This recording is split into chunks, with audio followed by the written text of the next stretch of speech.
Hello दोस्तों। हम लोग PYQ सीरीज़ कर रहे हैं जो कि विभिन्न PCS एग्ज़ाम एवं IAS में भी पूछे जा चुके हैं और आगे आने वाले किसी भी PCS एवं जनरल कंपटीशन जैसे कि रेलवे, बैंकिंग, SSC, बिहार में जो BSSC inter level, graduate level का एग्ज़ाम होता है उनके लिए भी और बिहार दरोगा के लिए भी इम्पोर्टेंट रहेंगे। देखते हैं क्वेश्चन सीरीज। ठीक है। 64,000 किलोमीटर लंबाई एवं 2,000 किलोमीटर से 2,400 किलोमीटर चौड़ाई वाला एक कटक उत्तरी एवं दक्षिणी अटलांटिक महासागरीय द्रोणियों के मध्य से गुजरता हुआ हिंद महासागरीय द्रोणी और फिर ऑस्ट्रेलिया तथा अंटार्कटिका के बीच से दक्षिणी प्रशांत महासागरीय द्रोणी में प्रवेश करता है। यह कटक कौन सा है? तो यह कटक है मध्य महासागरीय कटक। डी आंसर हो जाएगा। ठीक है। 6400 किलोमीटर लंबाई एवं 2000 किलोमीटर से 2400 किलोमीटर चौड़ाई वाला एक कटक उत्तरी एवं दक्षिणी अटलांटिक महासागरीय द्रोणियों के मध्य से गुजरता हुआ हिंद महासागरीय द्रोणी और फिर ऑस्ट्रेलिया तथा अंटार्कटिका के बीच से दक्षिणी प्रशांत महासागरीय द्रोणी में प्रवेश करता है। यह कटक कौन सा है? तो मध्य महासागरीय कटक है। डी आंसर हो जाएगा। उपर्युक्त विशेषता मध्य महासागरीय कटक से संबंधित है। मध्य महासागरीय कटक मिड ओशन रिज ग्लोब के चारों ओर 40,000 मील या 64,000 किलोमीटर की लंबाई में आर्कटिक, अटलांटिक, हिंद महासागर और प्रशांत महासागर में फैला है। आर्कटिक, अटलांटिक, हिंद महासागर और प्रशांत महासागर में फैला है। यह पृथ्वी की सतह का अकेला सबसे विशालतम भूगर्भिक लक्षण है। नेक्स्ट देखते हैं 90 ईस्ट रिज कहाँ पर स्थित है? तो 90 ईस्ट रिज है हिंद महासागर में। बी आंसर हो जाएगा। भूमि में गुरुत्वाकर्षण बल किस तनाव पर रहता है? इसमें जल लिखा है। भूमि में गुरुत्वाकर्षण बल किस तनाव पर रहता है? तो 1/3 एटमॉस्फेयर से कम पर। ठीक है, 1/3 एटमॉस्फेयर से कम पर। ये आंसर हो जाएगा। नेक्स्ट देखते हैं निम्नलिखित कथनों पर विचार कीजिए। पृथ्वी ग्रह पर उपयोग के लिए उपलब्ध अलवण जल, मीठा पानी कुल प्राप्त जल की मात्रा के लगभग 1% से भी कम है। ठीक है, सही है। पृथ्वी ग्रह पर उपयोग के लिए उपलब्ध अलवण जल मतलब मीठा जल कुल प्राप्त जल की मात्रा के लगभग 1% से भी कम है। सही है। पृथ्वी ग्रह पर पाए जाने वाले कुल अलवण जल मीठा पानी का 95% ध्रुवीय बर्फ छत्रक एवं हिम नदों में आबद्ध हैं। तो ये गलत है। ठीक है, केवल पहला आंसर हो जाएगा। ठीक है, देखते हैं एक्सप्लेनेशन। कुल जल का 97% खारा जल के रूप में सागरों में, अलवण जल के 3% में से 2.4% हिम नद और ध्रुवीय बर्फ के रूप में है। ठीक है, कुल उपलब्ध जो मीठा जल 3% है उसमें से 2.4% हिमनद और ध्रुवीय बर्फ के रूप में है जो उपयोग योग्य नहीं है। ठीक है, इस प्रकार उपयोग के लिए अलवण जल कुल जल की मात्रा के 1% से भी कम प्राप्त है। ठीक है, अलवण जल की कुल मात्रा 3% का 68.7% ध्रुवीय बर्फ छत्रक एवं हिमनदों के रूप में है, जबकि 30.1% भूमिगत जल के रूप में, 0.3% सतही जल के रूप में तथा 0.9% अन्य रूप में पाए जाते हैं। ठीक है, 30.1% भूमिगत जल में, 68.7% ध्रुवीय बर्फ के रूप में है और सतही जल 0.3% और 0.9% अन्य रूप में पाए जाते हैं। ठीक है, ध्यान रखेंगे।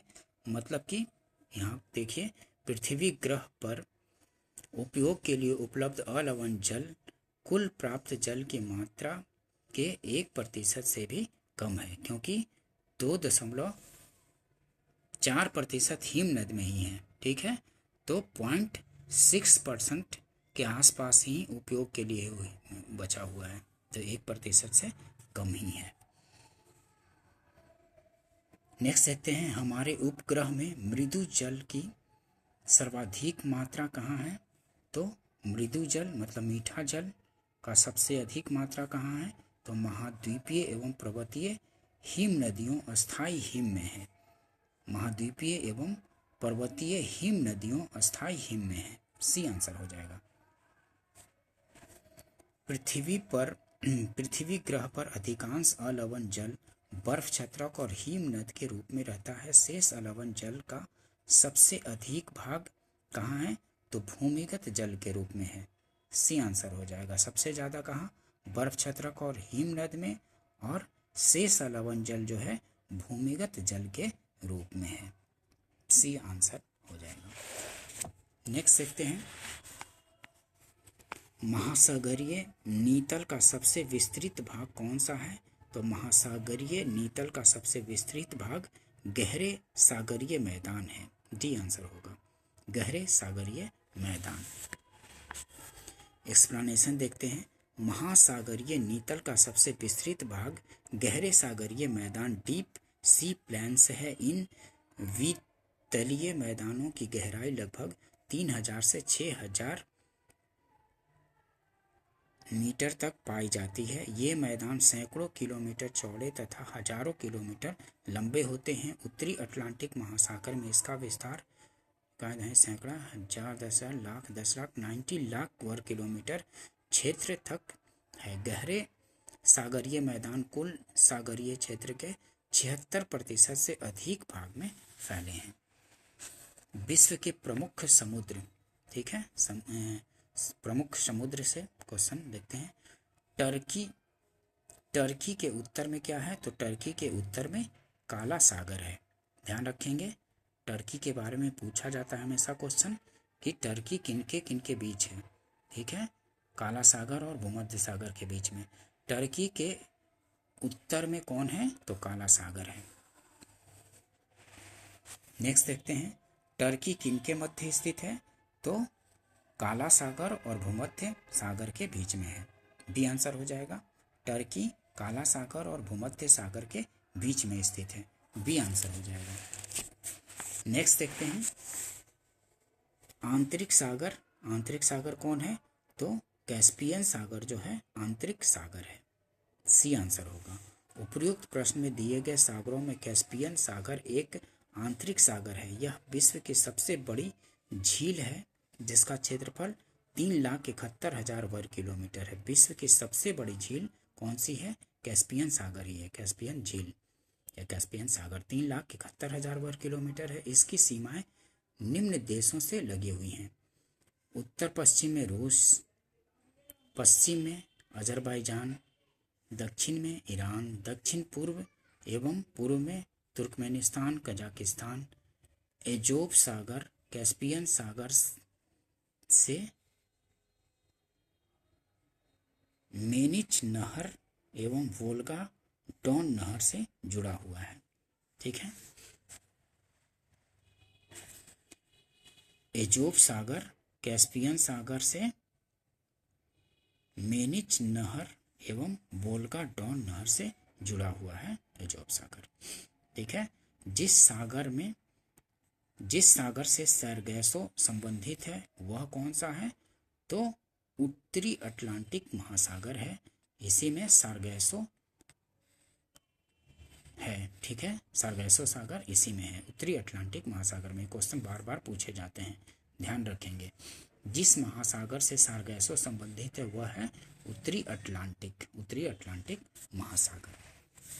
एक्सप्लेनेशन देखिए, सारगैसो सागर उत्तरी अटलांटिक महासागर में स्थित एक क्षेत्र है। इसकी उत्पत्ति उत्तरी अटलांटिक विषुवत रेखीय धारा के भंवर से होता है। इसकी उत्पत्ति उत्तरी अटलांटिक विषुवत रेखीय धारा के भंवर से होती है। इस क्षेत्र में सारगैसम नाम की वनस्पति बहुतायत में पाई जाती है, जिस कारण इसका नाम सारगैसो सागर पड़ा है। ठीक है, सारगैसो समुद्र विशिष्टता है किसका? तो विशिष्ट समुद्री वनस्पति का। सार्गैसो समुद्र की विशिष्टता है विशिष्ट समुद्री वनस्पति का।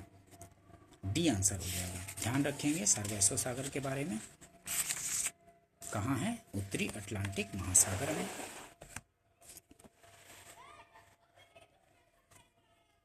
नेक्स्ट देखते हैं, इटली, सिसिली, सर्डिनिया एवं कोर्सिका से घिरे सागर का नाम क्या है? तो टेरहेनियन सागर है। टेरहेनियन सागर। इटली, सिसिली, सर्डिनिया व कोर्सिका से घिरे सागर टेरहेनियन सागर कहलाता है। डी आंसर हो जाएगा। इटली, सर्डिनिया एवं कोर्सिका से टेरहेनियन सागर घिरा है। यह सागर भूमध्य सागर का ही एक भाग है जो कोर्सिका चैनल, बोनिफेसियो एवं मेसिना जल संधि द्वारा यहाँ स्थित अन्य सागरों से जुड़ा हुआ है। ठीक है। नेक्स्ट देखते हैं, निम्नलिखित में से कौन सा देश युग्म अरल सागर के किनारे है? तो अरल सागर के किनारे कजाकिस्तान और उज्बेकिस्तान है। ठीक है, अरल सागर के किनारे कजाकिस्तान और उज्बेकिस्तान, ये आंसर हो जाएगा। नेक्स्ट देखते हैं, निम्नलिखित में से किस अफ्रीकी देश की सीमा भूमध्य सागर से नहीं मिलती है? तो भूमध्य सागर से चाड की सीमा नहीं मिलती है। यह अफ्रीकी देश है। ठीक है, इसकी सीमा मेडिटेरेनियन सी मतलब भूमध्य सागर से नहीं मिलती है। अल्जीरिया, मोरक्को, ट्यूनीशिया, लीबिया, मिस्र जैसी अफ्रीकी देशों की सीमा भूमध्य सागर से मिलती है। ये भी पूछा जाता है किस किस की भूमध्य सागर से मिलती है।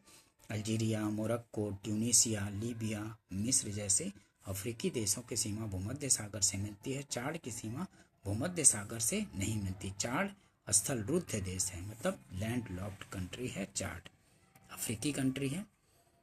नेक्स्ट देखते हैं, दक्षिण पश्चिम एशिया का निम्नलिखित में से कौन सा एक देश भूमध्य सागर तक फैला नहीं है? तो जॉर्डन जो है भूमध्य सागर तक फैला हुआ नहीं है, मतलब भूमध्य सागर से इसकी सीमा नहीं लगती है। जॉर्डन की, सीरिया की लगती है, लेबनान की लगती है, इजराइल की भी लगती है, लेकिन जॉर्डन की नहीं लगती है। ठीक है, ध्यान रखेंगे, काफ़ी इंपॉर्टेंट क्वेश्चन है, रिपीट होते रहते हैं। महासागरीय धाराएं से देखते हैं क्वेश्चन। निम्नलिखित कारकों पर विचार कीजिए। ठीक है, निम्नलिखित कारकों पर विचार कीजिए। पृथ्वी का आवर्तन, वायु दाब और हवा, महासागरीय जल का घनत्व, पृथ्वी का परिक्रमण। उपर्युक्त में से कौन से कारक महासागरीय धाराओं को प्रभावित करते हैं? तो बी आंसर हो जाएगा। 1, 2 और 3। पृथ्वी का आवर्तन, वायु दाब और हवा, महासागरीय जल का घनत्व, ये सब हैं महासागरीय धाराओं को प्रभावित करते हैं। बी आंसर हो जाएगा। एक्सप्लेनेशन देखते हैं। महासागरों में धाराओं की उत्पत्ति कई कारकों के सम्मिलित प्रभाव के फलस्वरूप संभव होती है। इन कारकों में पृथ्वी का परिभ्रमण, आवर्तन, पृथ्वी का परिभ्रमण, आवर्तन, तापमान में भिन्नता, लवणता में भिन्नता, घनत्व में भिन्नता, वायु दाब तथा हवाएं एवं वाष्पीकरण तथा वर्षा का प्रभाव अधिक है। ठीक है, उल्लेखनीय है कि पृथ्वी की परिक्रमण गति महासागरीय धाराओं को प्रभावित नहीं करती।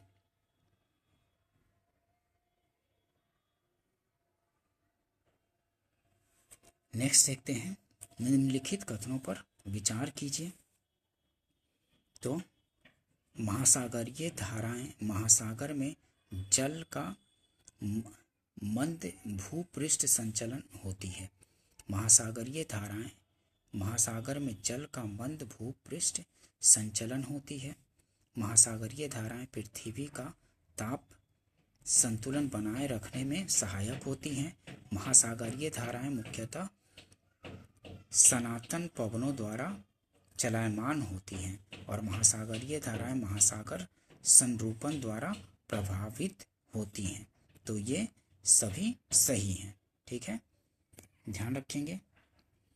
महासागरों के जल के एक निश्चित दिशा में प्रवाहित होने की गति को महासागरीय धारा कहा जाता है। अधिकांश धाराएं सनातनी पवन वेग से प्रेरित होकर आगे बढ़ती हैं। धाराओं की गति एवं सीमा निश्चित नहीं होती है। सामान्यतः गति मंद होती है और सतह का केवल भूपृष्ठ जल ही गतिशील रहता है। ठीक है, 1 और 3 सही है। इसके अनुसार 1 और 3 सही है। 1 और 3 सही होगा। ठीक है, 1 और 3 सही होगा। महासागरीय धाराएं महासागर में जल का मंद भूपृष्ठ संचलन होती है और महासागरीय धाराएं मुख्यतः सनातन पवनों द्वारा चलायमान होती है। ठीक है, ध्यान रखेंगे।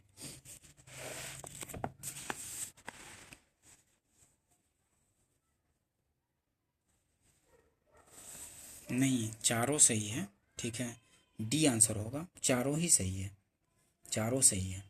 ठीक है, महासागरीय धाराएं पृथ्वी का ताप संतुलन बनाए रखने में सहायक होती हैं, ये भी सही है। और महासागरीय धाराएं महासागर संरूपण द्वारा प्रभावित होती हैं, ये भी सही है।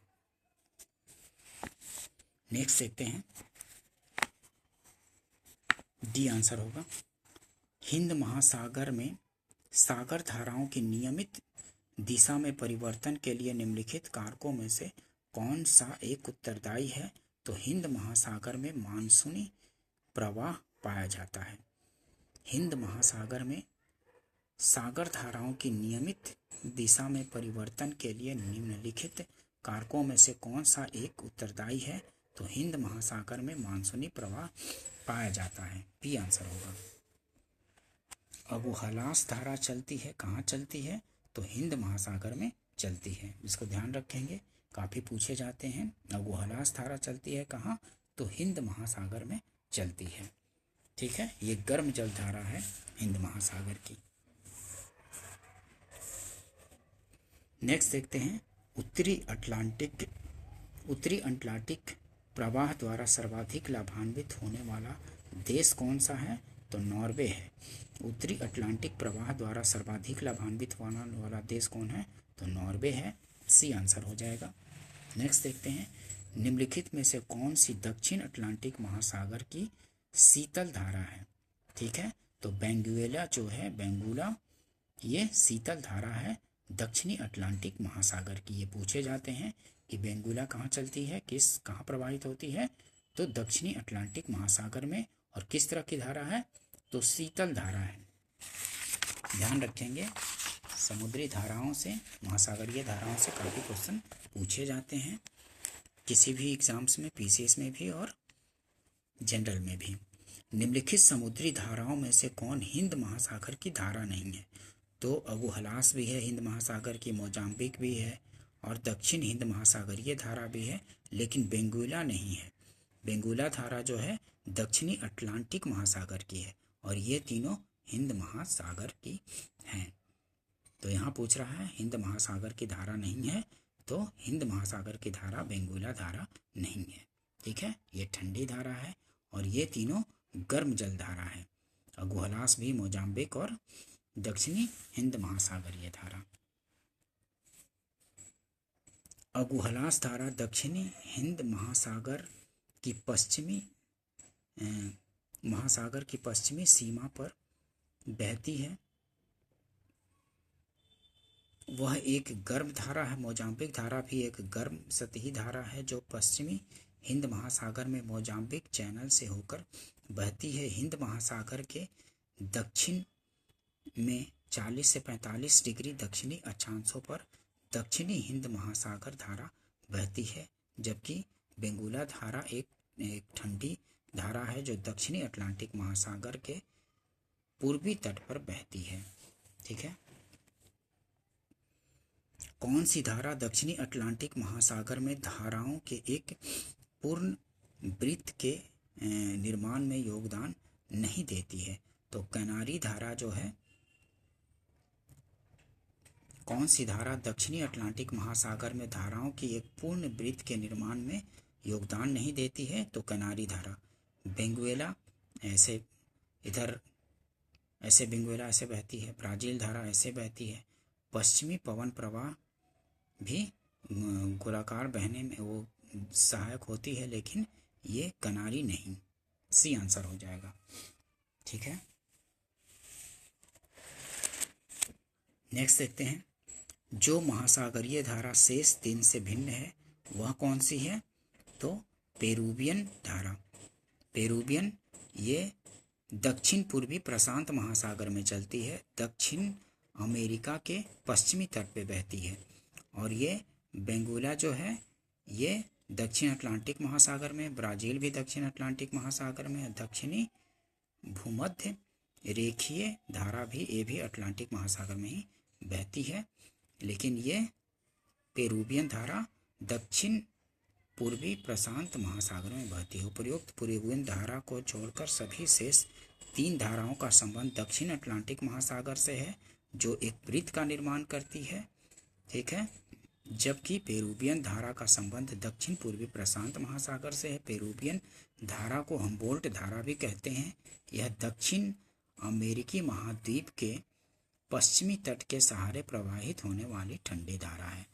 ठीक है, पेरुवियन धारा को हम्बोल्ट धारा भी कहते हैं और यह दक्षिण अमेरिका के पश्चिमी तट के सहारे बहती है और यह ठंडी जलधारा है। पेरुवियन या हम्बोल्ट धारा कहते हैं। निम्नलिखित में से कौन सी शीत धारा है? तो पेरुवियन या हम्बोल्ट धारा शीतल धारा है। ये आंसर हो जाएगा। नेक्स्ट देखते हैं। निम्नलिखित में से किसका सुमेल नहीं है? तो हम्बोल्ट धारा उत्तरी प्रशांत महासागर नहीं, ये दक्षिणी पूर्वी प्रशांत महासागर की धारा है। बी आंसर हो जाएगा। ठीक है, ठीक है, B answer. Gulf Stream, Gulf Stream क्या है? तो एक महासागरीय धारा है, गर्म जल धारा है। ठीक है, एक महासागरीय धारा है। फ्लोरिडा की धारा जब एंटिलिस धारा का जल समाविष्ट कर हेट्रास अंतरिक्ष से आगे बढ़ती है तो वह गल्फ स्ट्रीम के नाम से जानी जाती है। यह गर्म जल धारा है तथा संयुक्त राज्य अमेरिका के पूर्वी तट के सहारे प्रवाहित होती है। गल्फ स्ट्रीम धारा की खोज पॉस डी लियोन ने 1513 ईस्वी में की थी। ठीक है,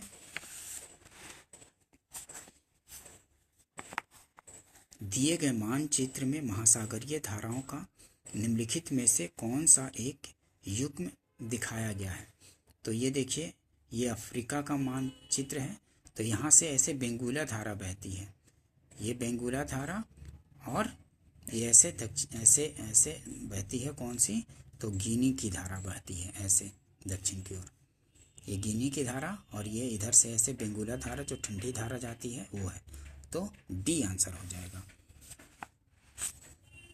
उपर्युक्त मानचित्र में दक्षिण से उत्तर की ओर प्रवाहित होने वाली ठंडी जलधारा बेंगुएला है। उत्तर से दक्षिण प्रवाहित हो रही गिनी की खाड़ी में गिनी धारा का युग्म प्रदर्शित किया गया है। ठीक है, तो डी सही है, बेंगुएला और गिनी। नेक्स्ट देखते हैं। 1 और 2 को सुमेलित कीजिए और सूचियों के नीचे दिए गए कूट का प्रयोग कर सही उत्तर चुनिए। तो गल्फ स्ट्रीम,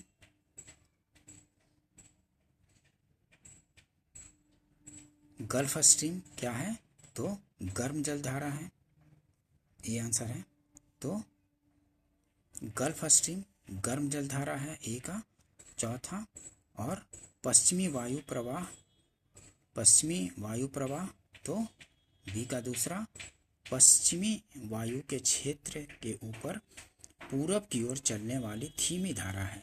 और पेरू धारा कैसी है? तो पेरू धारा प्रशांत महासागर, ठीक है, प्रशांत महासागर की पेरू धारा। और पश्चिमी ऑस्ट्रेलियाई धारा हिंद महासागर की धारा है। पश्चिमी ऑस्ट्रेलियाई धारा हिंद महासागर की धारा है। ठीक है, तो ए आंसर हो जाएगा। ठीक है, ये आंसर। देखते हैं, एक बार फिर से देख लीजिए। गल्फ स्ट्रीम गर्म धारा है, ठीक है। पश्चिमी वायु प्रवाह पश्चिमी वायु के क्षेत्र के ऊपर से पूरब की ओर चलने वाली धीमी धारा है पेरू धारा प्रशांत महासागर में, और पश्चिमी ऑस्ट्रेलियाई धारा हिंद महासागर में बहती है। नेक्स्ट देखते हैं विषुवतीय प्रति धाराओं इक्वेटोरियल काउंटर करंट के पूर्वाभिमुख प्रवाह की व्याख्या किससे होती है? तो पृथ्वी का अपने अक्ष पर घूर्णन से।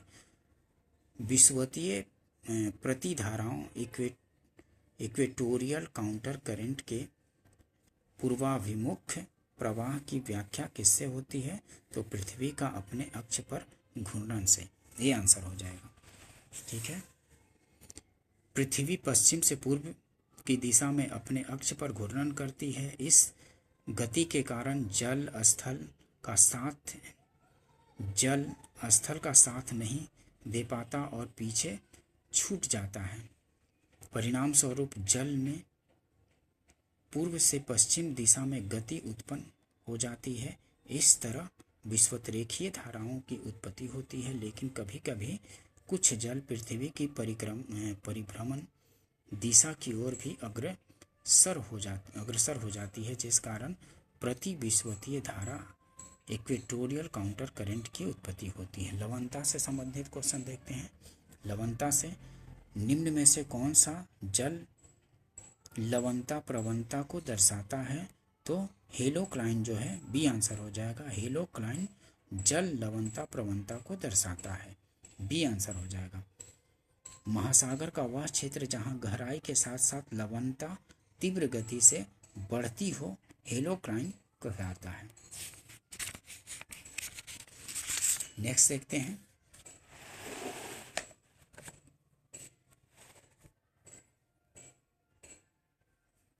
सागरीय लवणता का मुख्य स्रोत कौन सा है? तो भूमि है। ठीक है, सागरीय लवणता का मुख्य स्रोत भूमि है, बी आंसर हो जाएगा। सागरीय लवणता का मुख्य स्रोत भूमि है, जबकि नदियां लवणता को सागर तक पहुंचाने वाली कारकों में प्रमुख है। सागरीय लवणता को नियंत्रित करने वाले अन्य कारकों में वाष्पीकरण, पवन, नदी जल, वर्षा, सागरीय धाराएं, ज्वालामुखी आदि प्रमुख हैं। महासागरों की औसत लवणता 35 प्रति हजार है। ठीक है, 35 प्रति हजार है। महासागरों की औसत लवणता पूछा जाए तो 35 प्रति हजार है। ये सागरीय लवणता को नियंत्रित करने वाले अन्य कारकों में वाष्पीकरण, पवन, नदी जल, वर्षा, सागरीय धाराएं, ज्वालामुखी आदि प्रमुख हैं। सागरीय जल की लवणता में किसका अधिकतम योगदान होता है? तो सोडियम क्लोराइड का अधिकतम योगदान होता है सागरीय जल की लवणता में। ठीक है, सागरीय जल की लवणता में किसका अधिकतम योगदान होता है? तो सोडियम क्लोराइड का। ठीक है, सोडियम क्लोराइड का कितना?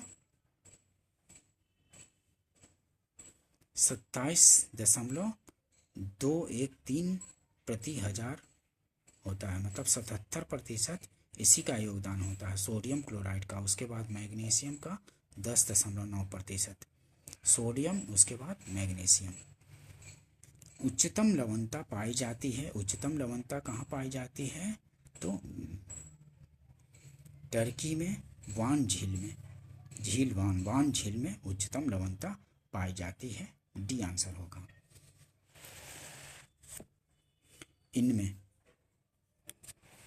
इन सब में सबसे अधिक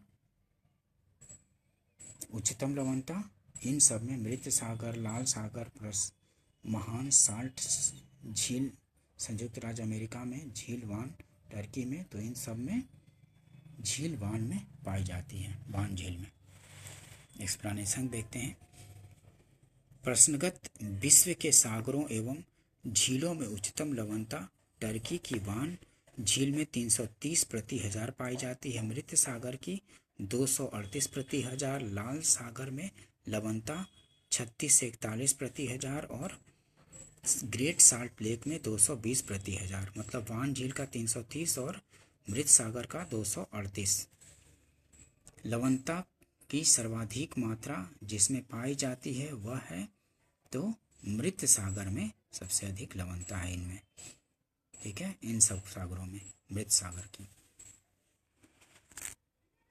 लवणता की सर्वाधिक मात्रा पाई जाती है, तो मृत सागर में पाई जाती है। विश्व में सबसे अधिक लवणीय सागर झील कौन सा है, तो इसमें लेक झील, वान झील, ठीक है, वान झील है, उससे कम मृत सागर की वान झील सबसे टर्की में। निम्नलिखित में से किस सागर में लवणता सबसे अधिक है, तो यहाँ मृत सागर होना चाहिए। प्रश्न में सागर की लवणता पूछी गई है, अतः सर्वाधिक लवणीय सागर लाल सागर है जिसकी लवणता 37 से 41 प्रति हजार है। उपयुक्त विकल्पों में भूमध्य सागर भी एक सागर है जबकि जिसकी लवणता 37 से 39 प्रति हजार है। मृत सागर की लवणता लाल सागर एवं भूमध्य सागर से अधिक है, परंतु इसे झील की श्रेणी में रखा जाता है, ठीक है। मृत सागर एक झील की श्रेणी में रखा जाता है और ये सब सागर की श्रेणी में रखा जाता है। तो इन सब में सबसे सागर में होगा तो लाल सागर का सबसे ज़्यादा होगा और ये झील की श्रेणी में रखा जाता है मृत सागर को। यदि विकल्प में दिए गए सभी जलीय निकायों को सागर मान लिया जाए तब सर्वाधिक लवणीय सागर मृत सागर होगा, ठीक है। समुद्र में घनत्व बढ़ता है तो ऐसे में लवणता बढ़ती है किंतु गहराई कम होती है। समुद्र में घनत्व बढ़ता है तो ऐसे में लवणता बढ़ती है किंतु गहराई कम होती है। बी आंसर हो जाएगा। नेक्स्ट देखते हैं, ग्रेट साल्ट झील कहाँ स्थित है, तो ग्रेट साल्ट झील यूएसए संयुक्त राज्य अमेरिका में स्थित है। ग्रेट साल्ट झील कहाँ स्थित है, तो यूएसए में है। ग्रेट साल्ट झील संयुक्त राज्य अमेरिका के उटाह राज्य में अवस्थित है। इसकी लवणता 220 प्रति हजार है। अरब सागर के पानी का औसत खारापन कितना है, अरब सागर के पानी का औसत खारापन 35 ppt है, 35 पर ppt है, ठीक है।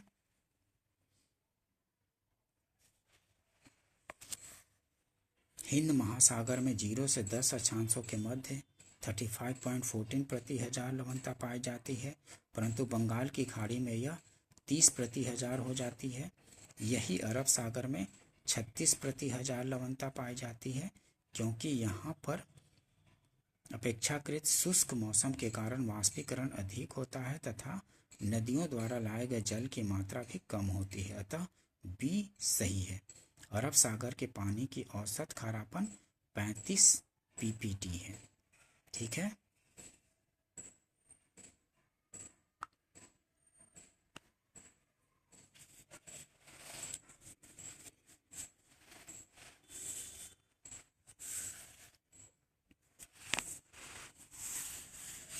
ज्वार भाटा से क्वेश्चन देखते हैं। महासागर में ज्वार भाटा की उत्पत्ति के क्या कारण है, तो गुरुत्वाकर्षण, अभिकेंद्रीय बल तथा अपकेंद्रीय बल से ज्वार भाटा उत्पन्न होता है। डी आंसर हो जाएगा। महासागर में ज्वार भाटा की उत्पत्ति के क्या कारण है, तो गुरुत्वाकर्षण, अभिकेंद्रीय बल तथा अपकेंद्रीय बल, ठीक है, ध्यान रखेंगे। डी आंसर हो जाएगा। महासागरों और सागरों में ज्वार भाटाएं किसके कारण होता है, महासागरों और सागरों में ज्वार भाटाएं किसके कारण होता है, तो सूर्य का गुरुत्वीय बल, चंद्रमा का गुरुत्वीय बल, पृथ्वी का अपकेंद्रीय बल, इन तीनों के कारण होता है। डी आंसर हो जाएगा। महासागरों और सागरों में ज्वार भाटाएं सूर्य का गुरुत्वीय बल, चंद्रमा का गुरुत्वीय बल, पृथ्वी का अपकेंद्रीय बल, इन तीनों के कारण होता है। टी आंसर हो जाएगा। अप्रत्यक्ष उच्च ज्वार उत्पन्न होने का कारण क्या है? अप्रत्यक्ष उच्च ज्वार उत्पन्न होने का कारण क्या है? तो पृथ्वी का अपकेंद्रीय बल है।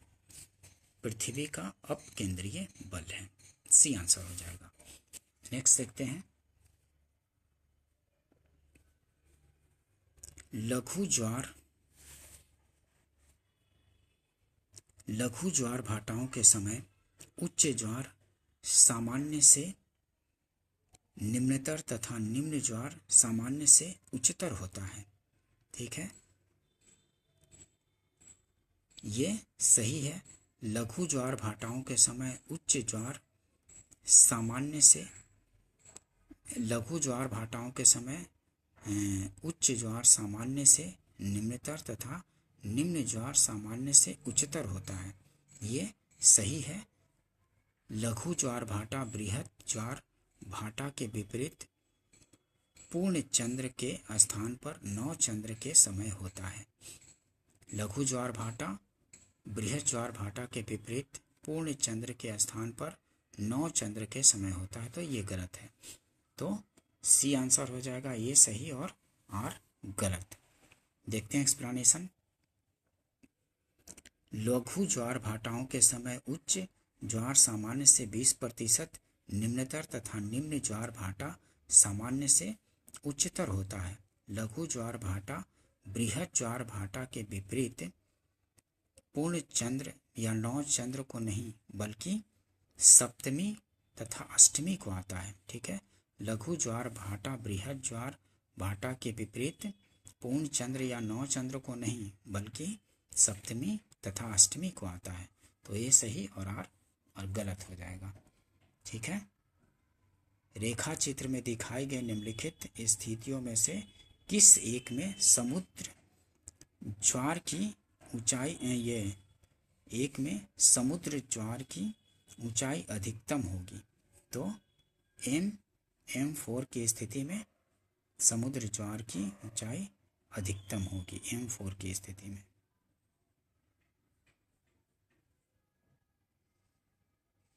मतलब सूर्य के नजदीक होने पे, सूर्य यहाँ नजदीक, तो यहाँ पे ऊंचाई अधिकतम होगी। प्रश्नगत चित्र M2 की स्थिति पूर्ण चंद्र की स्थिति तथा M4 की स्थिति 9 चंद्र की स्थिति को व्यक्त करती है। इन दोनों परिस्थितियों में सूर्य, चंद्र और पृथ्वी एक सीध में होते हैं तथा ये सीजिकी या युति वियुति की स्थिति कहलाती है। इन दोनों ही स्थितियों में बृहद ज्वार की उत्पत्ति होती है। तथापि 9 चंद्र की स्थिति में जब चंद्रमा पृथ्वी से असामान्य निकट स्थिति में होता है तब अधिक ऊंचे बृहद ज्वार आते हैं। ठीक है, नेक्स्ट देखते हैं। बृहद ज्वार आता है कब? जब सूर्य, पृथ्वी तथा चंद्रमा एक सीधी रेखा में होते हैं तो बृहद ज्वार आता है। ये आंसर होता है। ये आंसर हो जाएगा। बृहद ज्वार कब आता है? तो जब सूर्य, पृथ्वी तथा चंद्रमा एक सीधी रेखा में होते हैं तो बृहद ज्वार आता है। ये आंसर हो जाएगा। नेक्स्ट देखते हैं। महासागर में ऊंची जल तरंगे होती हैं कब? चंद्रमा से। महासागर में ऊंची जल तरंगे होती हैं चंद्रमा से। डी आंसर हो जाएगा। महासागरीय गर्त से संबंधित क्वेश्चन देखते हैं। तो महासागरीय गर्त से संबंधित क्वेश्चन,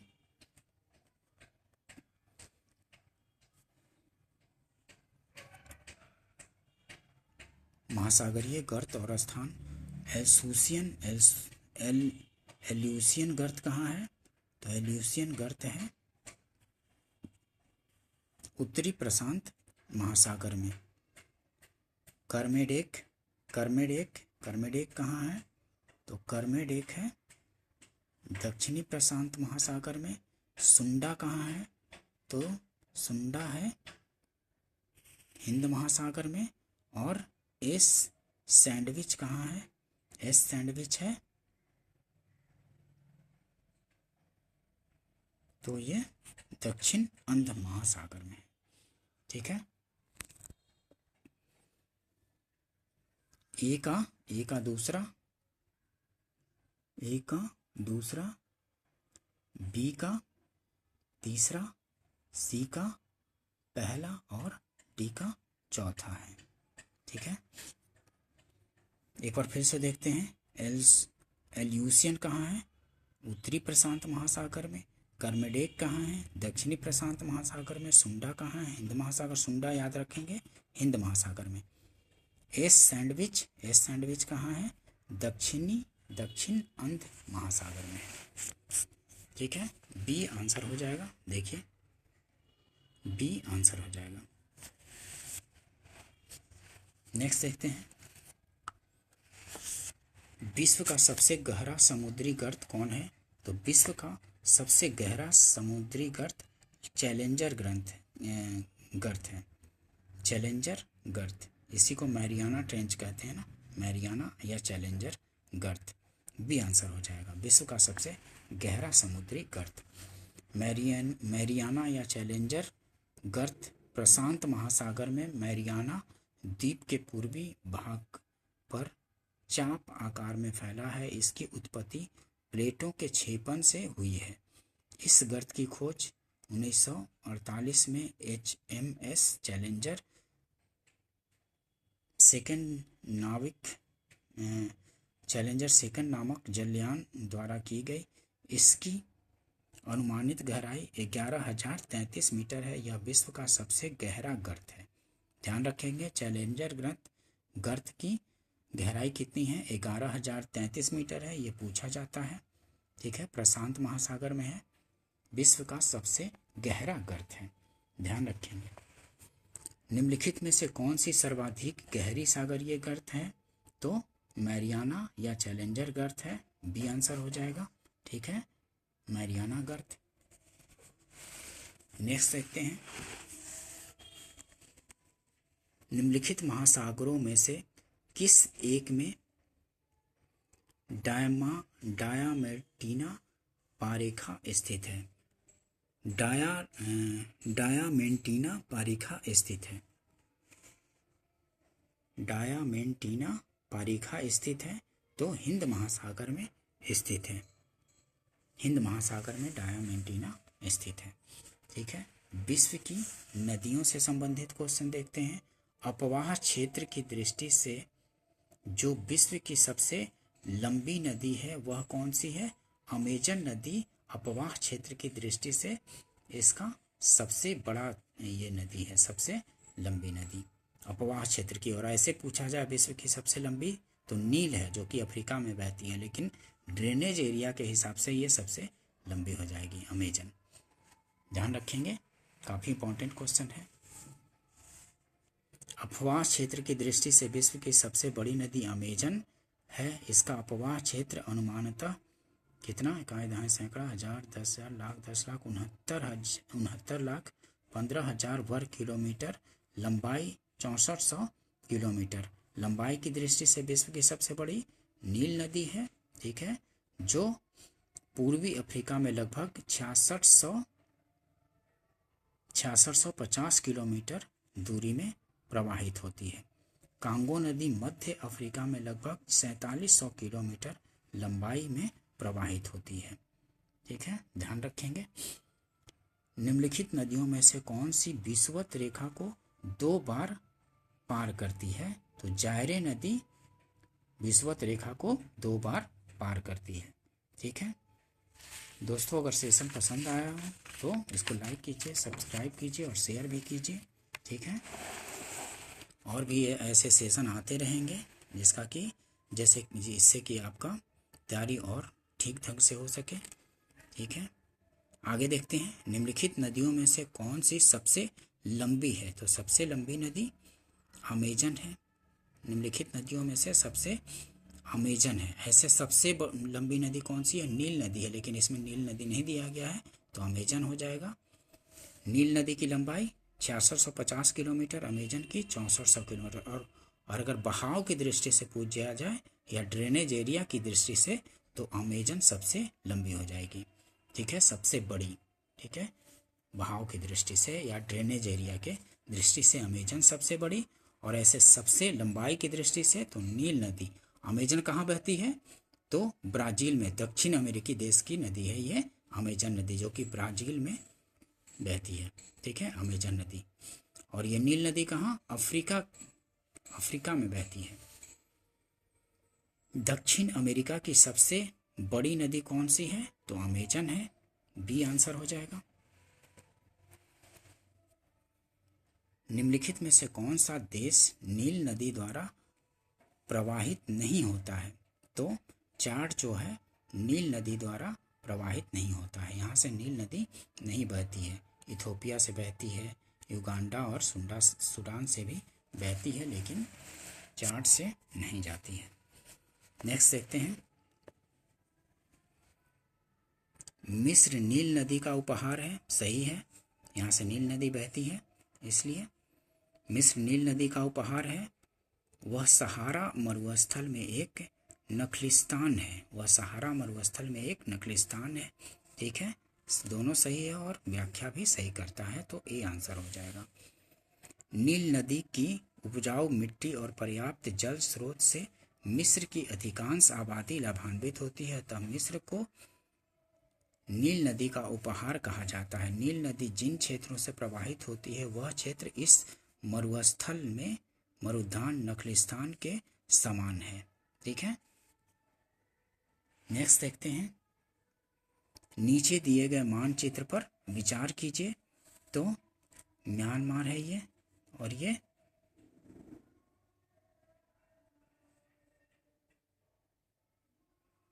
साल्वियन। मानचित्र में दर्शाई गई नदी कौन सी है? तो साल्विन नदी है, ये साल्विन नदी को दर्शाया गया है।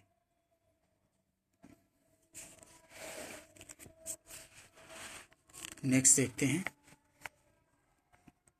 एशिया की निम्नलिखित में से कौन सी नदी दक्षिण को प्रवाहित होती है? एशिया की निम्नलिखित में से कौन सी नदी दक्षिण को प्रवाहित होती है? तो साल्विन नदी जो है दक्षिण की ओर प्रवाहित होती है।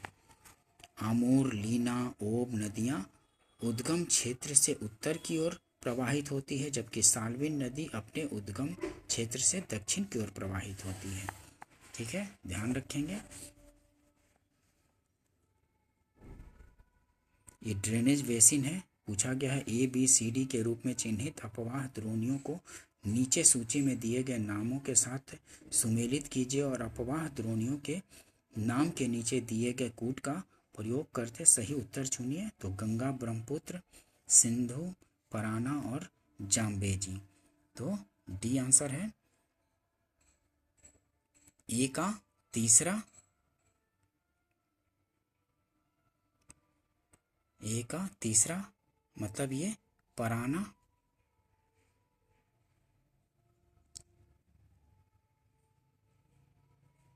गंगा, बी गंगा ब्रह्मपुत्र, ये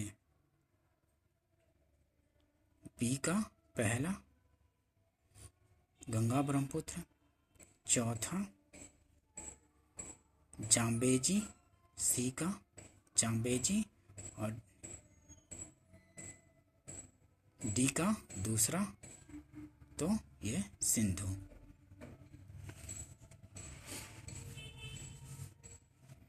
नेक्स्ट देखते हैं। दिए गए मानचित्र में ABCDE नदियों को सूची में दिए नामों से सुमेलित कीजिए और सूची के नीचे दिए गए कूट का प्रयोग कर सही उत्तर चुनिए। ठीक है, नदी और कौन सी है जगह उसको चुनना है, तो बी आंसर है। तो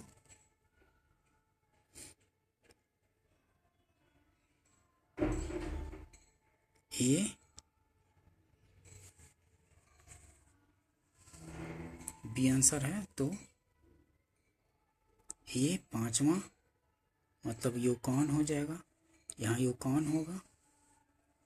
और ये तीसरा बी के जगह पर मैकेंजी होगा यहाँ, और सी के जगह पे 1 तो सेंट लॉरेंस होगा, और डी के जगह दूसरा तो ओरिनिको होगा डी के जगह। ठीक है, ध्यान रखेंगे। ये पहले मैपिंग वाला क्वेश्चन काफ़ी पूछा जा जाता है ऐसा वाला। सर और आमू नदियाँ गिरती है अराल सागर में गिरती है। अराल सागर में सर और आमू नदियाँ कहाँ गिरती है? अराल सागर में सर और आमू नदियाँ गिरती हैं। ध्यान रखेंगे, सर और आमू नदियाँ अराल सागर में गिरती हैं। नेक्स्ट देखते हैं, काला सागर में गिरने वाली नदी द्रव्य है। काला सागर में गिरने वाली नदी द्रव्य कौन सी है? नीपर और डेन्यूब है। नीपर और डेन्यूब। ठीक है, सी आंसर हो जाएगा। नेक्स्ट देखते हैं, बोल्गा नदी कहाँ गिरती है? तो बोल्गा नदी कैस्पियन सागर में गिरती है। बोल्गा नदी कहाँ गिरती है? तो कैस्पियन सागर में गिरती है। बी आंसर हो जाएगा। निम्नांकित में से कौन नदी भ्रंश घाटी से बहती है?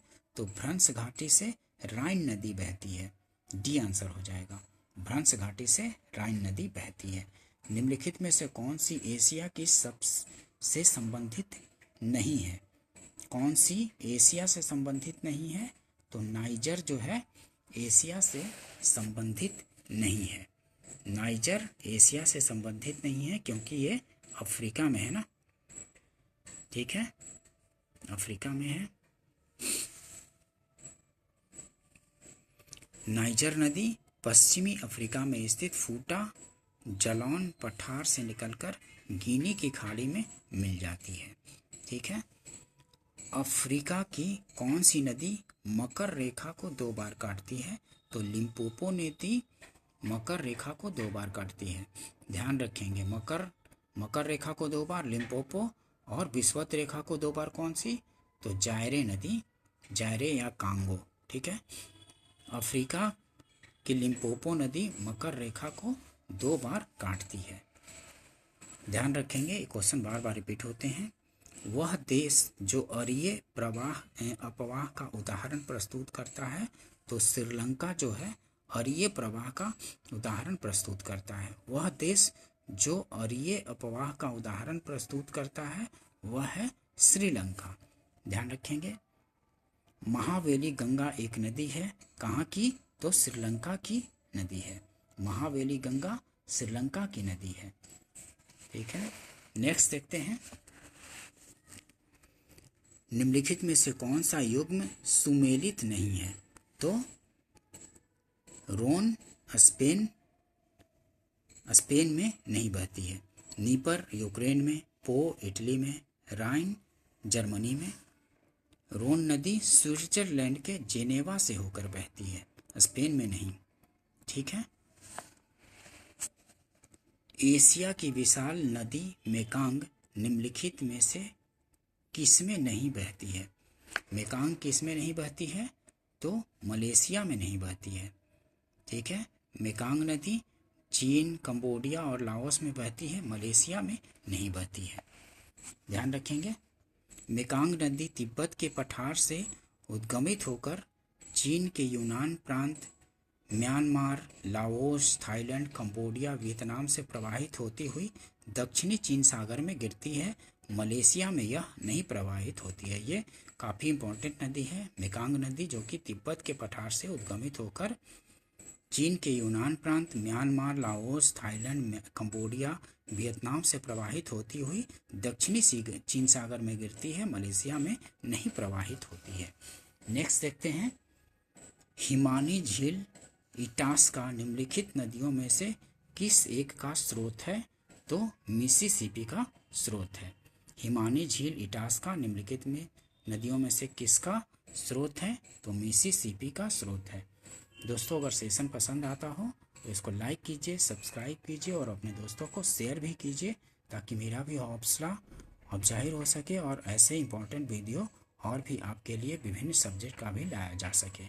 ठीक है दोस्तों, वीडियो देखने के लिए थैंक यू। ठीक है, मिलते हैं नेक्स्ट सेशन में। Thank you.